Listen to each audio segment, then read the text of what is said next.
ये है आरजे कार्तिक की 1 मिनट स्टोरी। ये कहानी एक गांव की जहां मिट्टी खोदते खोदते एक मजदूर को चमकीला पत्थर मिला। उसे इतना पसंद आया कि उसने अपने गधे के गले में घंटी की तरह से बांध लिया। गांव के सेठ जी ने वो देखा तो उससे पूछा कि भाई मुझे दोगे, कितने का दोगे? उसने कहा 1 किलो गुड़ दो, मैं आपको दे दूंगा। सेठ जी ने 50 रुपए का 1 किलो गुड़ उसको दिया और वो पत्थर अपने पास लिया। किराने की दुकान चलाते थे, तराजू की डंडी में बांध दिया।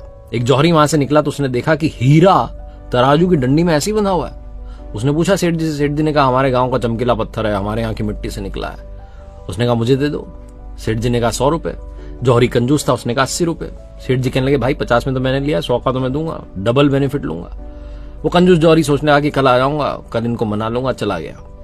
उसी शाम में एक दूसरा जौहरी उस गांव से निकल रहा था। उसकी कार खराब हो गई। थोड़ी देर वो गांव में रुका हुआ था तो उसने देखा कि किराने की दुकान पर तराजू की डंडी में हीरा लटका हुआ है।